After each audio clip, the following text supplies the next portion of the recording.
دوستو آئیے جانتے ہیں اس ہستی کے بارے میں جس نے پوری دنیا میں عدل قائم کر دیا تھا اور آج بھی جس کے نام پر مسلمانوں کو فخر ہے۔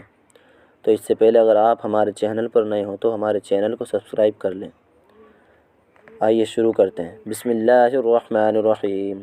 حضرت عمر رضی اللہ تعالیٰ عنہ کی حالت۔ حضرت عمر رضی اللہ تعالیٰ عنہ بسا اوقات کبھی کبھی ایک تنکا ہاتھ میں لیتے اور فرماتے کاش میں یہ تنکا ہوتا، کبھی فرماتے کاش مجھے میری ماں نے جنا ہی نہ ہوتا۔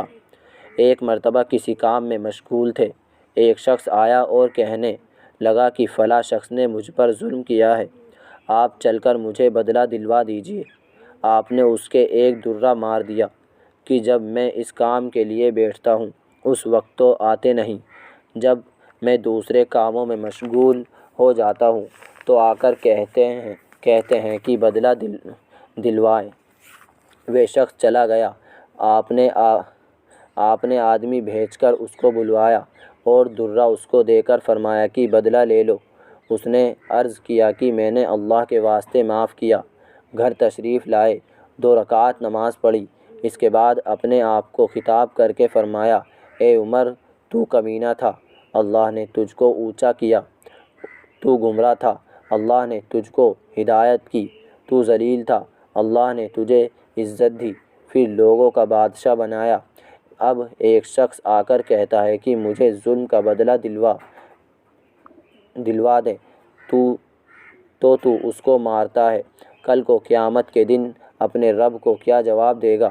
بڑی دیر تک اسی طرح اپنے آپ کو ملامت کرتے رہے۔ آپ کے غلام حضرت اسلم کہتے ہیں کہ میں ایک مرتبہ حضرت عمر رضی اللہ تعالیٰ عنہ کے ساتھ حورا، مدینہ کے قریب ایک جگہ کا نام ہے، کی طرف جا رہا تھا۔ ایک جگہ آگ جلتی ہوئی جنگل میں نظر آئی۔ حضرت عمر رضی اللہ تعالیٰ عنہ نے فرمایا کہ شاید یہ ایک کوئی قافلہ ہے جو رات ہو جانے کی وجہ سے شہر میں نہیں آیا، باہر ہی ٹھہر گیا، چلو اس کی خیر خبر لیں، رات کو حفاظت کا انتظام کریں۔ وہاں پہنچے تو دیکھا ایک عورت ہے جس کے ساتھ چند بچے ہیں جو رو رہے ہیں اور چلا رہے ہیں، اور ایک دیگچی چولہے پر رکھی ہے جس میں پانی بھرا ہوا ہے اور اس کے نیچے آگ جل رہی ہے۔ انہوں نے سلام کیا اور قریب آنے کی اجازت لے کر اس کے پاس گئے اور پوچھا کہ یہ بچے کیوں رو رہے ہیں، اور عورت نے کہا کہ بھوک سے لاچار ہو کر رو رہے ہیں۔ دریافت فرمایا اس دیگچی میں کیا ہے؟ عورت نے کہا کہ پانی بھر کر بہلانے کے واسطے آگ پر رکھ دی ہے کہ ذرا ان کی تسلی ہو جائے اور سو جائیں۔ امیر المومنین عمر رضی اللہ تعالیٰ عنہ کا اور میرا اللہ کے یہاں فیصلہ ہو کہ میری اس تنگی کی خبر نہیں لیتے۔ حضرت عمر رضی اللہ تعالیٰ عنہ رونے لگے اور فرمایا کہ اللہ تجھ پر رحم کرے۔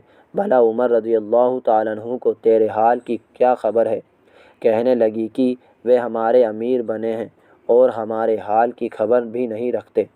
اسلم کہتے ہیں کہ حضرت عمر رضی اللہ تعالیٰ عنہ مجھے ساتھ لے کر واپس ہوئے اور ایک بوری میں بیت المال میں سے کچھ آٹا اور کھجوریں اور چربی اور کچھ کپڑے اور کچھ درہم لیے، غرض اس بوری کو خوب بھر لیا اور فرمایا کہ یہ میری کمر پر رکھ دے۔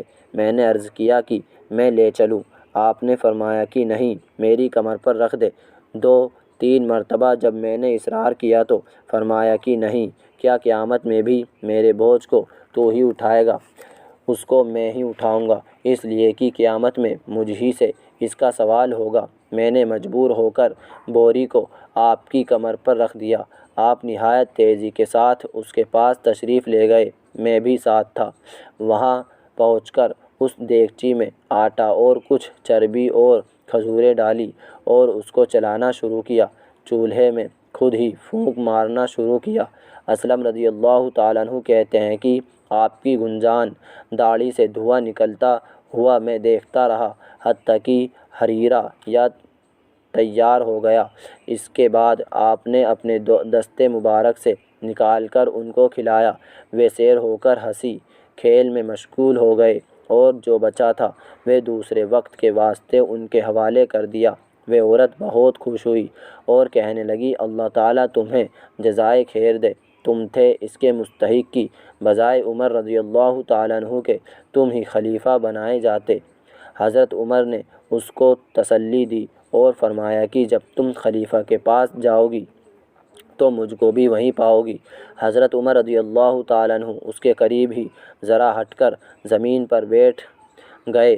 تھوڑی دیر بیٹھنے کے بعد چلے آئے اور فرمایا کہ میں اس لیے بیٹھا تھا کہ میں نے ان کو روتے ہوئے دیکھا تھا، میرا دل چاہا کہ تھوڑی دیر میں ان کو ہنستے ہوئے بھی دیکھوں۔ اشہر مشاہیر منتخب کنز الاعمال۔ صبح کی نماز میں اکثر سورہ کہف، طٰہٰ وغیرہ بڑی صورتیں پڑھتے اور روتے کہ کئی صفوں تک آواز جاتی۔ ایک مرتبہ صبح کی نماز میں سورہ یوسف پڑھ رہے تھے، اِنَّا اشکو بثی و حزنی اللہ پر پہنچے تو روتے روتے آواز نہ نکلی۔ تہجد کی نماز میں بعض مرتبہ روتے روتے گر جاتے اور بیمار ہو جاتے۔ یہ ہے اللہ کا خوف اس شخص کا جس کے نام سے بڑے بڑے نامور بادشاہ ڈرتے تھے، کانپتے تھے۔ آج بھی 1350 برس کے زمانے تک اس کا دبدبہ مانا ہوا ہے۔ آج کوئی بادشاہ نہیں، حاکم نہیں، کوئی معمولی سا امیر بھی اپنی رعایا کے ساتھ ایسا برتاؤ کرتا